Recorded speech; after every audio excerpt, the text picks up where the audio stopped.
True Sim Pro Gaming Dialogue with DT Elam and the Burger Man. I'm DT Elam, along with the Burger Man.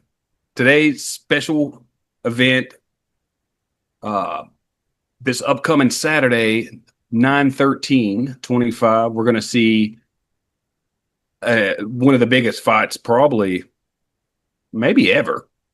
I mean, you have two people who are multi-time undisputed champions that are facing off, and you have Bud Crawford jumping up a couple of weight classes here to face Canelo for all the marbles at 168. Incredible fight. It's a beautiful fight. Um, it's like a fantasy fight. This reminds me of when Pacquiao fought De La Hoya, and yeah, and Pacquiao had to climb up about two or three weight classes, and he was able to shell shock the De La Hoya, the Golden Boy. It reminds me of that, and it reminds me of when I think the Ram went from like welterweight to middleweight, or like somewhere around there, and it was able to beat somebody there. It has happened. It can be accomplished, but it reminds me of that. What you think? Well, I mean, I think that Bud probably should have took a stop at 160 and fought someone at 160 before jumping straight up to 168. It's a big jump. Yeah, it's a big jump. But you know, I look at you may debate me on this, but I look at Crawford's last three or four fights. He's fighting killers. He may not be fighting often. He beat what's the guy's name? Madrimov, right? Am I saying his name? Yeah, Israel Madrimov. I mean, yeah, real He beat explosive fighter. he beat him. He beat Spence. He beat the dog shit out of Spence. Before that, who he fought before Spence?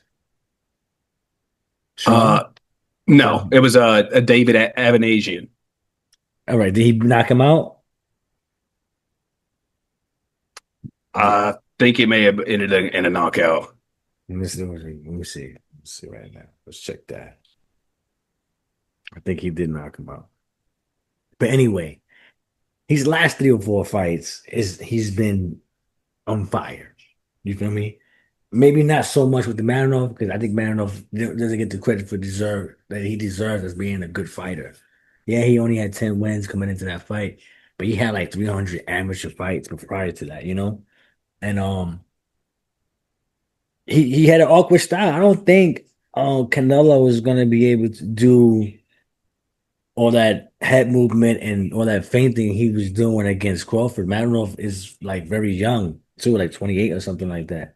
And he was moving like he fought well, bro. I'm not discrediting nothing that Marinov did. He fought really good against Crawford. Part of that believes that his style, and part of it believes I believe that, you know, you could play a factor. You know what I mean? But Crawford was still able to get the victory. You know what I mean? He finds a way to win. He finds a way. Canelo's last three or four fights, I don't. I mean, what? Who did he fight recently before he fought? But he fought William Skull, which was kind of a snooze fest. And then and I'm giving credit for fighting the up and comers who just 3 years ago people were saying, oh, Edgar Berlanga would probably knock out Canelo. Maybe about 5 years ago with Edgar. But Jaime Munguia, like that's another name that was right before, or yeah, before Edgar. And I mean, he won both those handily. And here's the one that really stands out to me because, again, it brings up the point that I think that Bud should have made a stop at 160 because you have to ask yourself, could Bud Crawford beat Jermell Charlo at 154? Me? I believe so. Now, I'm not talking about the Jermell Charlo that you saw fight Canelo. I'm talking about the male that you saw fight Castano that second time. That was a good fight. That was a hell of a fight. I mean, I mean, yeah.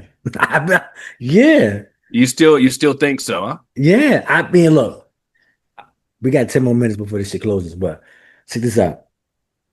I believe that Crawford has that Hopkins DNA. in him. Like, you know what I mean? Hopkins was never really pretty. He was a crafty, dirty fighter. Also, he could counterpunch, he could box. He was solid. He didn't do nothing too great, but he was always great at doing everything. You know what I mean? So I think Crawford is that part of that cloth. You know what I mean? That's how I feel. I mean, I mean, do you think that Crawford could beat Triple G at 68? mm, I mean, do you think that he could beat Daniel Jacobs? I mean, Billy Joe Saunders, I mean, that's a hell of a mover. Caleb Plant doesn't really hold as much weight now after his last loss, but I mean, I mean, outside of William Skull, and some people think John Ryder. I personally like John Ryder because I like UK boxing. Uh, but I mean, the Beevil step up, he got his head boxed off. But outside of that, I mean, the Canelo that fought Munguia, Berlanga, I still think he stops Crawford, if not just getting a unanimous. But I mean, I think there's probably going to be a knockdown, or we'll definitely see Crawford hurt. bad. You think? I mean, I don't know. Reason why, look, Well, and that's Calabasas, the fighter he fought in between Amir Khan and Kell Brook, he clipped him.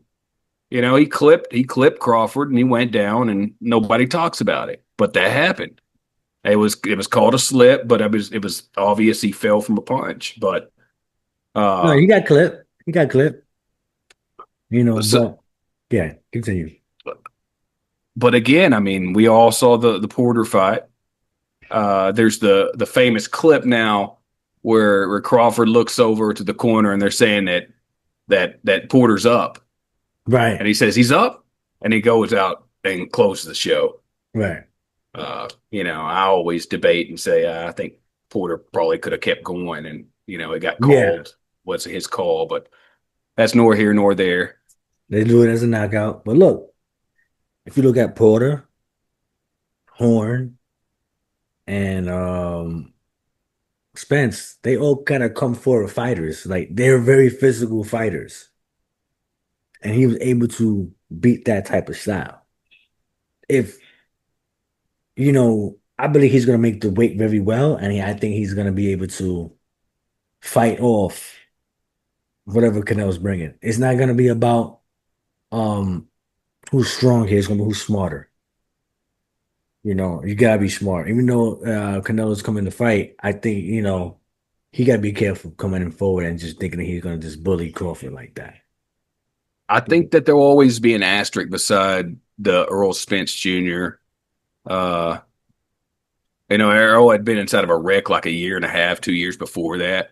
He wasn't the same fighter that he was. I mean, it's arguable.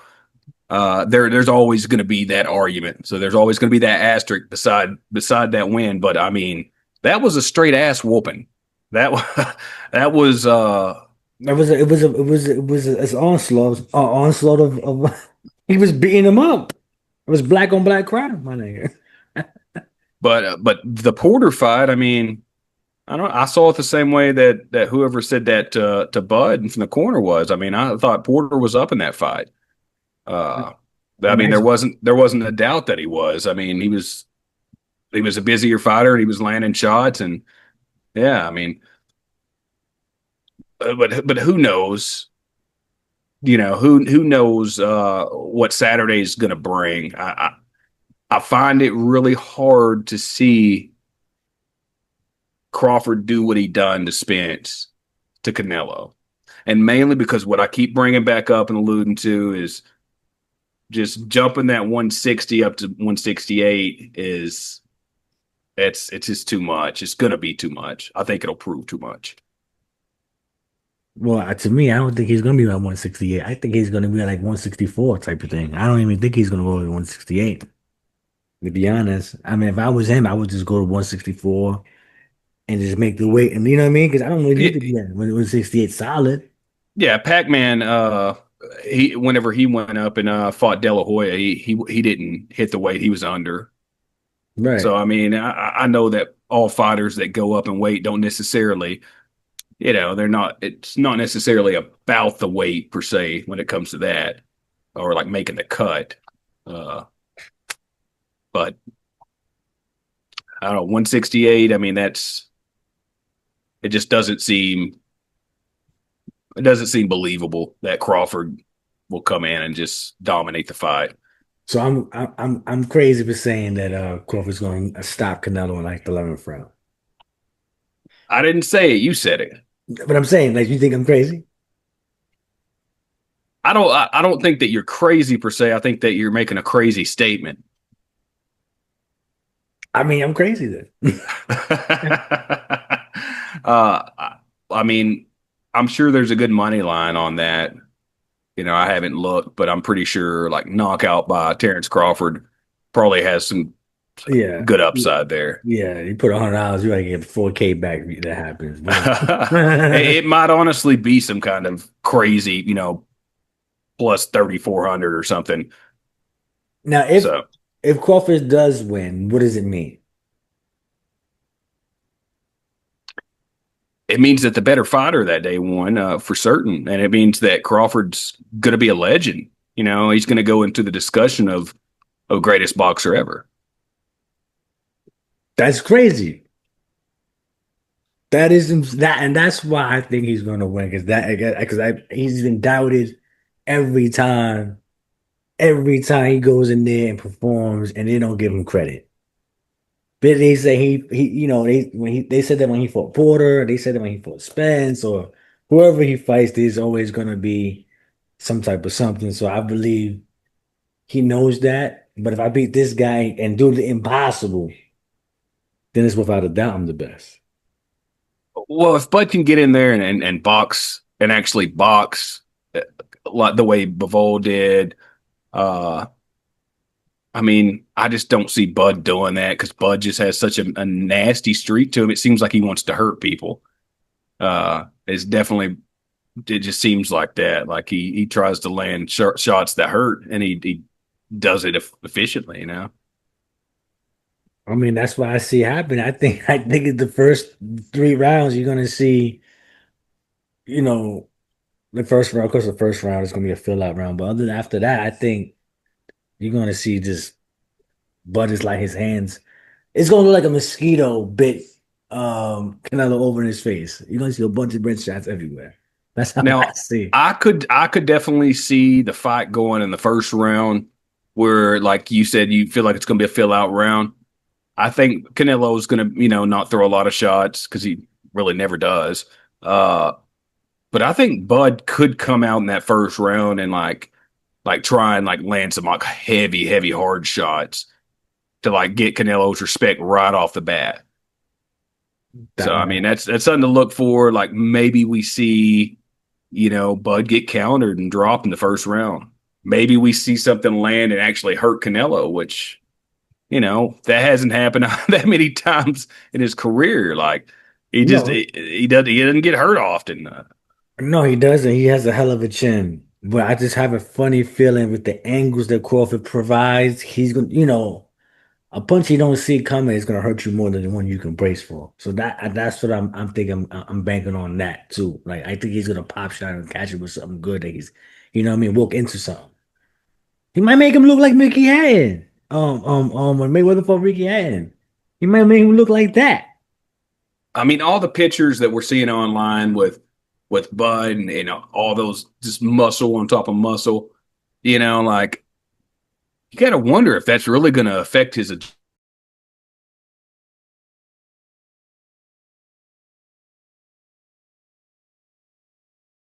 lot of unseen like variables inside this fight. A lot of things could go, it could roll this way, it could roll that way.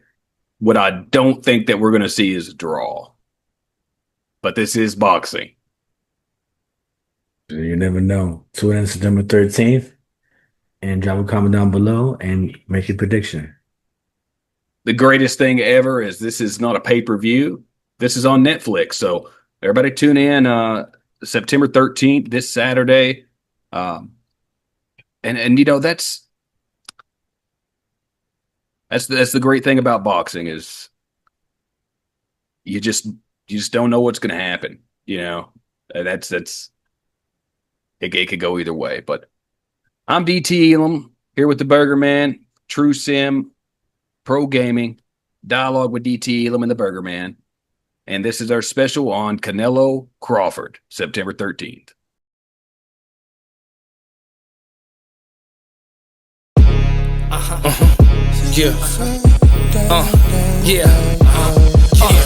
I'm from Brooklyn, you looking, I'm where the money at. Mummy rap rappers, I never been with the dummy raps. Dumb it down for what? Dummies know that my money stacked. Baking soda stove, Spanish hove, I'm fucking crack. I do the humbling, never been with the fumbling. Fuck mumbling, competition, I'm crumbling. From school to prison, detention, leading to sentencing. I used to dribble, I never scribbled the sentencing. See you the era of this new era. Too terror, bites of information, I'm too clever. You ever hear a nigga this good? You never. Why? Cause y'all boys playing, I'm Hugh Hefner, two-stepper. I was down, now it's up and it's over. Dirty shoes on the sofa. You wanna show, let me show ya. Strawberry fields, sweet life fruits of my labor. No favors, just highly favored. I stay sturdy, never waver. Ice on the chain, jealous the wrist brighter. Piff lighter, my shit tighter. Call me the script writer. Fade in, fade to black. That's how the screenplay. For the cheese like Green Bay, my level Jean Grey.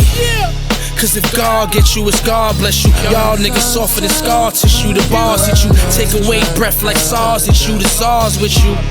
When you the GOAT, they wanna spar with you. Turn the bass up, metaphors will burn your face up. From the waist up, have doctors lacing your face up. So just be happy I be letting you live. And I ain't with a bunch of niggas showing up where you live.